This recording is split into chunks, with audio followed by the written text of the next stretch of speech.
here from Cadence. Thank you, Sean.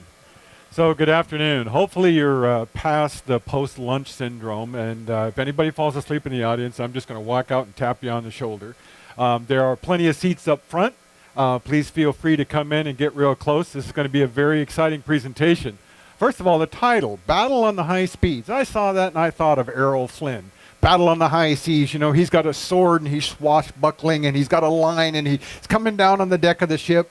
This is Battle of the High Speeds in today's design world. As Sean said, we're going to be focusing on the design and verification challenges for a number of protocols that are focusing on a new bottleneck, performance bottleneck. Everything from PCIe to CCIX, OpenCAPI, and Gen Z. So what's this bottleneck that I just talked about? Well, there's many things driving it. You know, whenever you have a bottleneck, it's because something over here can't get to something over here in the time that it needs for a variety of reasons. And that's what we're facing with the growth in big data, the growth in IoT endpoint data collection, and the growth in mobile. All of these sources of data are growing in volume and density and variety. So the challenge is not just a singularity of big data growth. It's the variety of data that you get from channels like mobile. It's the aggregation of data you get from channels like endpoint collection on IoT. So these are sources of data that don't mean anything until they can get used. So on the other side of this bottleneck, we have the consumers of all this data. Everything from machine learning to advanced analytics, to software management, software offload. So these sources get to these consumers through the same paths, and that's where the bottleneck is showing up. We'll talk about that. And you know, this can be everything from, I'm going to say Tesla cars, you know, on the machine learning to advanced analytic applications from big data. So in the middle, all of these things are currently defined across some protocols and some approaches in today's world that have some recognized bottlenecks. So what are we going to do about that? Today we're going to talk about how to break through those bottlenecks. Be your Errol Flynn, get out your sword and cut those lines. The current standard in this arena is PCI-SIG. PCIe is a current interface standard for IOs, but there's some emerging standards, CCIX, OpenCAPI, and Gen Z, which all have different and enhanced approaches to solving this bottleneck issue. If you look at it from kind of a simplified process point of view, the bottlenecks really show up when, after leaving the CPU, all of that data is coming through I/O and network. This is where the bottlenecks are really throttling it down. It's the old thing about a 2-inch pipe and another 2-inch pipe connected by a 1/2-inch pipe. You get a 1/2-inch pipe. That's what you get. So, PCI Express. Let's start the conversation with what's available today. So what's available today to try to resolve this issue is PCIe. So PCIe, as you know, is everywhere. It's in consumer goods, in storage, it's in embedded IoT apps, and it's in enterprise data servers. But it has a top-end limit right now. Even the PCI Gen 4 is at 16 gigatransactions per second, you know, with ratification expected this year.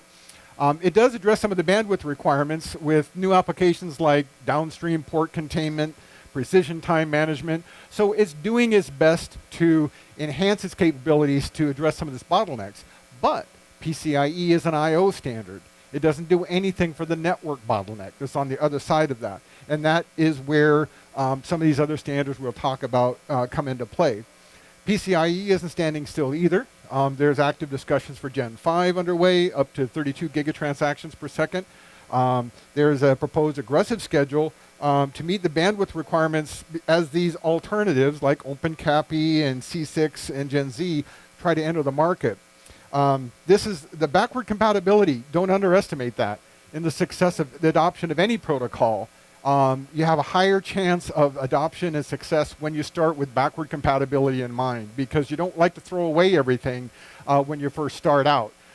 You know, throwing that is a very expensive, very high risk kind of a maneuver. So, Gen 5 coming along at 32 gigabits. or gigatransactions per second. So what do these next players look like? So PCI Express, as I mentioned, only addresses the I/O bottleneck. So these other approaches are really focused on a side effect of the slowdown of Moore's law. So what I mean by that is that because of the slowdown of Moore's law, to improve the bottleneck, you have to get a solution with tighter communication between the processors, accelerators like your GPUs, FPGAs, advanced memory and storage. This is the memory side of that bottleneck in that process flow, or network side. You have to streamline the software stack. Don't forget, every one of these protocols works in a software environment. And the software stack complexity, if this can be simplified along the way, will contribute to overall improvement in performance. Direct access to memory reduces data movement. Every time you move data in a system, it costs you latency, it costs you power, it costs you everything. So much of our time in a system approach is spent right now with, I think it's the von Neumann architecture, where the processor here is the data over here, and somehow you gotta get access to that data, and you spend so many cycles just trying to get access to the data. Well, that's where power and latency and all that stuff kind of comes from. It's an architectural approach that's been with us forever. So there's some new proposed approaches to streamlining data movement by new paradigms in the way we do system architecture.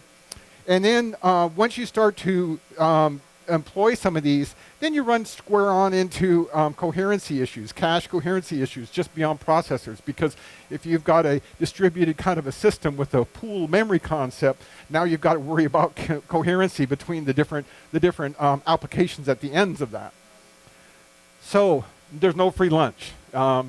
And it is past lunchtime, so that was a good line. So what are we going to do? So we're going to look at the first one here. This is one of 3 proposed new standards, the Cache Coherent Interconnect for Accelerators. I'm glad they have this CCIX abbreviation, because the other one is a mouthful. You can see here some examples of the way that CCIX is actually being used for direct attach accelerator, direct attached memory. And so it's really built on top of they are taking a risk management approach. They built it on top of PCI Express so that they can leverage existing hardware and the existing software in this ecosystems. It supports 16 gigatransactions to 25 gigatransactions per second, coexisting with existing servers. Again, this is a very strong position to take, is to have coexistence so you can move this in a migration fashion rather than a disruption fashion. Full hardware cache coherency between heterogeneous processors, accelerators, interconnects, and other devices. I just configured a machine at home right now for 4K video processing, and I've been struggling with making all of this stuff come together. I had to update my GPU accelerator to a CUDA card, and I had to update my CPU, and I have to update my memory, and all this kind of stuff. So this is really, this kind of approach to bring all of that stuff closer together is really then going to be saddled with making sure that the cache coherency is in place so that all your data integrity is maintained. And this also has multi-ISA support for coherency protocol. Driverless. Now these are new words to me, but maybe you know them. Driverless. Sounds like Tesla. Interruptless, and this one, I like this one a lot. DMA-less networks. So if you haven't seen them before, we're going to coin the terms. You will hear them again from Cadence. Open Coherent Accelerator Processor Interface. Sean, say that one 3 times. OpenCAPI. That's a much easier way to describe this one. So this is an open interface architecture that enables the ease of implementation of attached devices. So like I said, when you're starting to look at these approaches to try to gain an advantage against that bottleneck, and you start distributing things, then your how you attach those devices becomes part and parcel to what you're able to achieve. High bandwidth of 25 gigabits per second coherent signaling, coherence and virtual addressing implementation of host microprocessors. Because now, if you're going to be remapping the address space, you've got to look at physical versus virtual addresses and remapping, and that's kinds of, you have to be able to consider that in order to get through some of these performance bottlenecks. So in this particular standard, the attached devices operate on virtual address spaces of the application. So this one is focused on, one of the things is eliminating software overhead. So when they're all operating in a virtual address space, now your software stack complexity can go down. If that goes down, then you can get some improvement from just the efficiency of the execution through the software stack. Simplifies integration of accelerators into applications. Virtual to physical address translation occurs in the host CPU. So your virtual address translation occurs in the host CPU, and OpenCAPI does the interfacing to the Coherent network controller, advanced memories, storage controller, and accelerators. So this reduces the design complexity of these attached devices here because the physical address translation occurs in the CPU. Gen Z, this is the third contender for improving and solving that bandwidth performance issue. This supports direct attach, switched, or fabric technologies.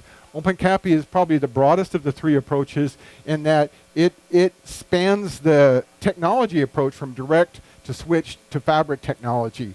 It also has the widest bandwidth range from 32 gigabytes per second to 400 gigabytes per second. And it provides a gateway to other networks. So Gen Z is looking beyond just a local network, but gateways to other networks supporting 802.3 protocol, for instance. The PHY, 802.3 PHY. Treats data access as memory operations for higher performance, things like byte addressability and messaging. So this one is really the most, I would want to say, comprehensive. But it really changes the whole way you take a look at memory. Gen Z has a concept of pooling all the memory into a single memory pool. And that's for efficiency. That's to reduce data movement, and it's for addressing and reducing complexity. And so this one is really designed around not only reducing the I/O bottlenecks, but also highly focused on virtualizing or pooling the memory and creating a simplified approach to that with fabric, switched, or direct attach technology. So in a summary form, that's kind of a quick walkthrough. And you can see here, today's technology, PCI Express, point-to-point switched from 16 to 32 gigatransactions per second from 4 to 5, but it doesn't have any coherency issues. I mean, any coherency capability in that. So it solves the I/O side, but it doesn't solve the distributed accelerators and the networking side and coherency amongst those advanced memory architectures and those kinds of things. It doesn't do anything for those parts of the system. C6 is also a point-to-point switched, 25 gigabits per second, but it has full cache coherency between the processor and the accelerators. OpenCAPI, point-to-point, 25 gigabits per second. It has coherent access to memory and cache coherency for version 4.0. And then we have Gen Z, which is also point-to-point switched, but it ranges with a performance range from 16 to 56 gigatransactions per second. This is the cache coherent. This one thing interesting about Gen Z is the cache coherent agent operations are not specified, but it does specify the cache coherent agents. So the agents are defined and specified in the standard. So we've gone on a rapid roll through PCIe and the three upcoming contenders. Well, even if those contenders get adopted, it's no free lunch. There's still going to be design and verification challenges ahead, right? Signal integrity, for instance, when you talk about these higher performance levels, signal integrity always goes hands in hand with that. You're starting to drive signals harder, faster. Guess what? You have more power. You have latency issues. You have all kinds of complexities with that. The other challenge is how do you maintain low power profile? How do you truly minimize data movement so that you aren't burning power just moving data from one place to another? How do you approach fault isolation? How do you do that to make sure that when you do have faults happen, how do you identify them and how do you recover from them? And then backward compatibility with legacy software and hardware. We've talked about that. Is that you can't just abandon the world. The world is here, and you've got to be able to springboard from that. Verification challenges looking ahead. So again, ensuring the core is functionally correct. while integrating into the higher level applications or SOCs. This is not a trivial challenge, and it's going to continue to be a challenge. System level testing for coherency. Now we're talking about coherency beyond the processor core. We're talking about coherency across a system architecture. So how do you do system level testing for coherency? New paradigms are going to be explored there on how to make sure that you have coherency when you do these distributed kind of a system architectures. And ensuring operability with other devices. Most of these end on the same kind of thing. You have to be backward compatible and you have to have interoperability, or you will be a system of one. So Cadence provides solutions in a lot of these areas right now. And what I'd point out here is that for PCIe, we have verification IP. We were the first to support Gen 4.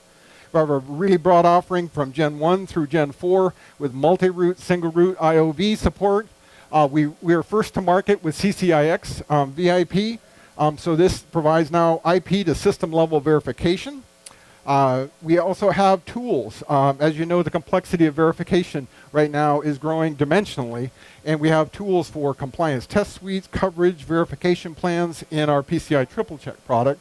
And then when you're looking at the interconnect solution, you not only need to validate and identify if you have bottlenecks in there, but also you need to be able to analyze and optimize to get rid of those bottlenecks. And so we have a companion product, Interconnect Validator and a Workbench, so you can validate and isolate where your bottlenecks are, and then the Workbench allows you to analyze and optimize to try and remove those bottlenecks. So I hope you enjoyed the conversation, and I want to see all of you raise your sword like Errol Flynn in Battle of the High Seas and cut those verification challenges down to size. All right, Scott. R.